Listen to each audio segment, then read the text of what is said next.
Hai teman-teman semua, selamat datang di channel Filomat. Pada episode perdana serial belajar Matematika SMP kelas 7 semester 1 kurikulum 2013 ini, kita akan mulai belajar tema ke-1 yang membahas tentang bilangan bulat dan pecahan. Materi pertama yang akan kita pelajari pada tema bilangan bulat dan pecahan adalah bilangan bulat dan lambangnya.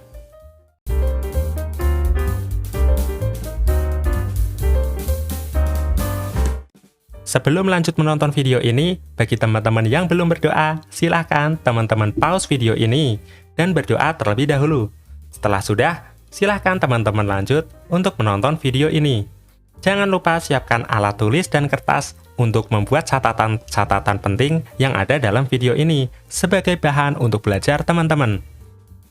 Materi tentang bilangan bulat dan lambangnya. Pada materi ini, kita akan mempelajari beberapa submateri yang ada pada bilangan bulat dan lambangnya.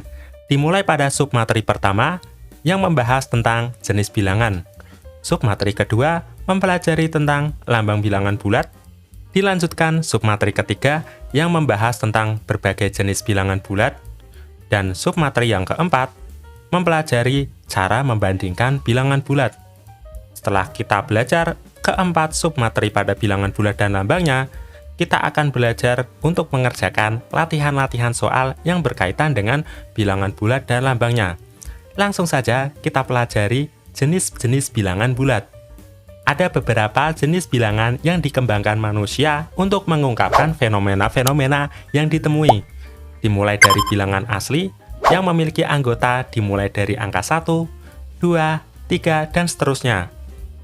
Diagram dari bilangan asli bisa teman-teman lihat di sebelah kanan dengan warna hijau, dengan anggota 1, 2, dan 3. Setelah itu, ada bilangan yang cakupannya lebih besar daripada bilangan asli, yaitu bilangan cacah.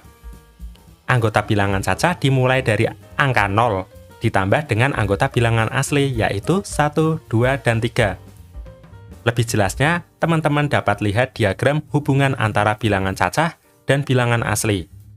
Semua anggota bilangan asli menjadi anggota bilangan cacah. Oleh karena itu, diagram bilangan cacah yang berbentuk kotak berwarna merah melingkupi semua kotak bilangan asli yang berwarna hijau.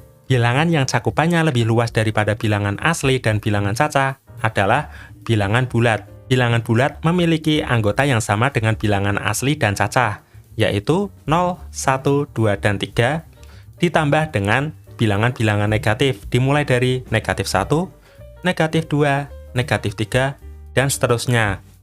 Untuk lebih jelasnya, teman-teman bisa lihat gambar diagram hubungan antar bilangan. Bisa teman-teman lihat anggota bilangan bulat yang terdiri dari bilangan asli, bilangan cacah, ditambah dengan bilangan negatif. Setelah bilangan bulat, ada lagi bilangan yang cakupannya lebih luas daripada bilangan bulat, yaitu bilangan rasional atau bilangan-bilangan yang dapat dinyatakan dalam bentuk pecahan, khususnya pecahan biasa.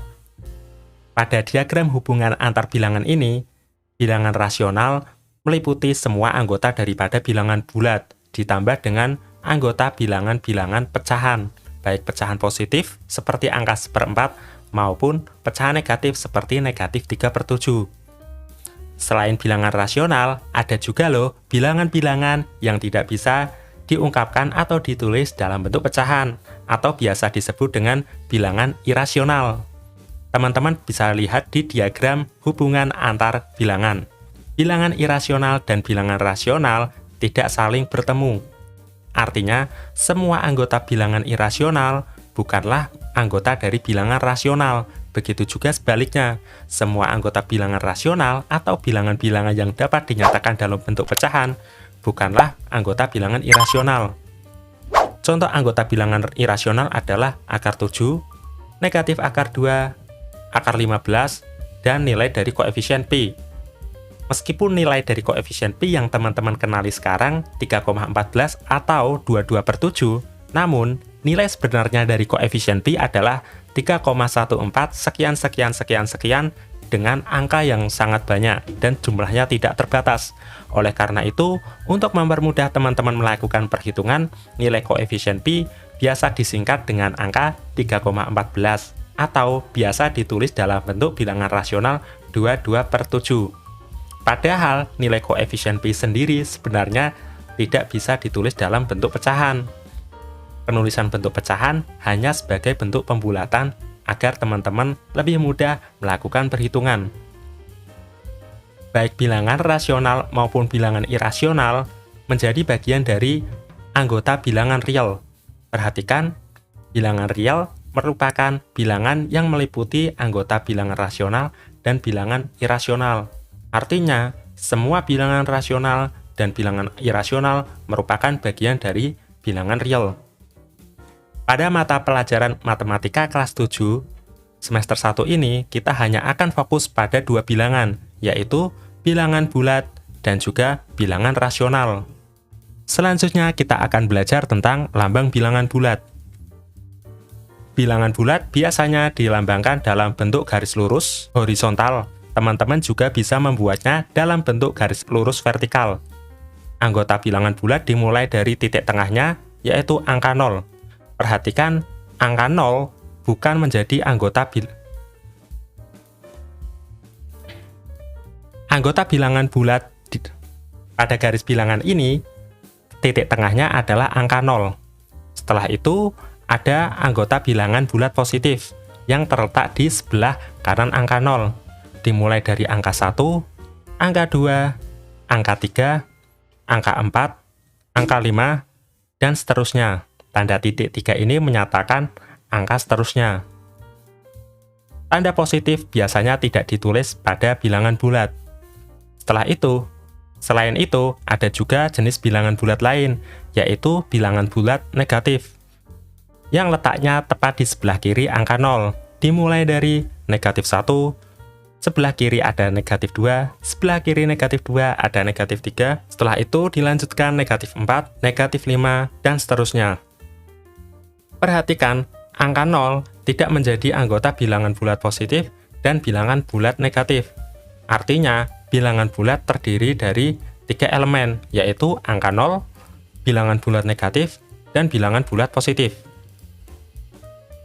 Semakin ke kanan, anggota bilangan bulat semakin besar, artinya semakin positif.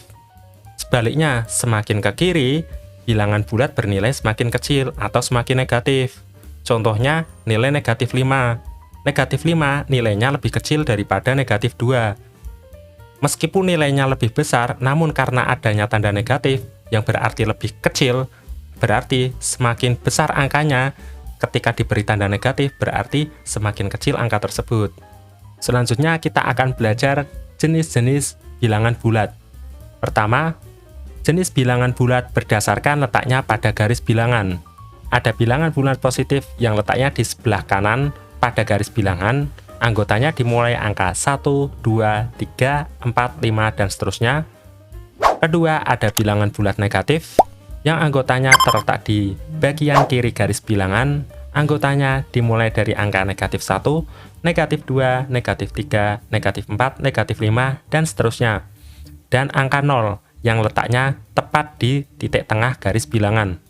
Artinya, angka 0 bukan menjadi anggota bilangan bulat positif, bukan juga menjadi anggota bilangan bulat negatif, namun anggota yang berdiri sendiri. Selain itu, bilangan bulat juga dapat dikelompokkan berdasarkan habis atau tidaknya dibagi dengan angka 2. Bilangan yang habis dibagi dengan angka 2 adalah bilangan genap, seperti angka 2, 4, 6, 8, 10, 12, negatif 2, negatif 4, negatif 6, dan seterusnya. Dan bilangan yang tidak habis dibagi 2 atau bilangan yang bersisa ketika dibagi dengan angka 2 disebut dengan bilangan ganjil. Anggotanya dimulai dari angka 1, 3, 5, 7, 11, 13, seterusnya, dan negatif 1, negatif 3, negatif 5, ke kiri, seterusnya. Selain itu, bilangan bulat juga dapat dikelompokkan berdasarkan jumlah yang dimiliki oleh bilangan itu, yaitu ada bilangan prima dan bilangan komposit. Bilangan prima merupakan bilangan yang memiliki 2 faktor, sedangkan bilangan komposit merupakan bilangan yang memiliki lebih dari 2 faktor. Anggota bilangan prima antara lain angka 2, 3, 5, 7, 11, 17, 19, dan seterusnya. Sedangkan anggota bilangan komposit merupakan bilangan-bilangan yang bukan menjadi anggota bilangan prima. Dimulai dari angka 4, 6, 8, 9, 10, 12, 14, 15, dan seterusnya. Sekarang kita akan belajar cara membandingkan bilangan bulat. Pada soal ke-1, kita akan membandingkan angka 4 dan angka 2. Perhatikan, angka 4 letaknya di sebelah kanan angka 2. Artinya, angka 4 lebih besar atau lebih positif dibanding dengan angka 2. Kita beri tanda 4 lebih besar daripada angka 2. Lanjut ke soal nomor 2 yang membandingkan antara negatif 5 dengan negatif 2. Negatif 5 letaknya di sebelah kiri daripada negatif 2. Pada bilangan bulat, angka yang semakin ke kiri bernilai semakin kecil. Artinya, negatif 5 nilainya lebih kecil daripada negatif 2. Lanjut pada soal nomor 3 yang membandingkan dua angka bertanda sama, yaitu positif 2 dengan negatif 3. Manakah bilangan yang letaknya di sebelah kanan? Positif 2 dan negatif 3. Ternyata positif 2 letaknya di sebelah kanan daripada negatif 3. Artinya, positif 2 nilainya lebih besar daripada negatif 3. Soal nomor 4 membandingkan bilangan negatif 4 dengan positif 1. Lihat kembali garis bilangannya, negatif 4 letaknya di sebelah kiri daripada positif 1. Artinya negatif 4 bernilai lebih kecil dibandingkan dengan 1. Lanjut pada soal nomor 5 yang membandingkan antara angka 2 dengan 0. Ini sangat mudah. Angka 2 letaknya di sebelah kanan daripada angka 0. Artinya 2 nilainya lebih besar daripada 0. Soal nomor 6 membandingkan angka 0 dengan angka positif 3. Hampir sama dengan soal nomor 5. Pada soal nomor 6 ini, 0 dibandingkan dengan angka positif 3. Perhatikan, positif 3 letaknya di sebelah angka 0. Artinya, 0 nilainya lebih kecil daripada positif 3. Soal selanjutnya yaitu soal nomor 7, membandingkan angka 0 dengan negatif 3. Hati-hati, teman-teman jangan tertipu dengan angka 3. Angka 3 memang lebih besar daripada angka 0. Namun, karena ada tanda negatif, yang artinya letaknya di garis bilangan tidak lagi di sebelah kanan angka 0. Namun, angka 3 letaknya di sebelah kiri angka 0, yang artinya negatif 3 nilainya lebih kecil daripada angka 0, atau 0 lebih besar daripada negatif 3. Terakhir, kita akan membandingkan angka negatif 5 dengan angka 0. Perhatikan lagi garis bilangannya, negatif 5 letaknya di sebelah kiri daripada angka 0, yang artinya negatif 5 ini nilainya lebih kecil daripada 0. Setelah mempelajari materi-materi pada bilangan bulat dan lambangnya, kali ini kita akan berlatih mengerjakan soal-soal. Silakan teman-teman mengerjakan soal ini terlebih dahulu, dan pembahasannya bisa teman-teman lihat di video selanjutnya.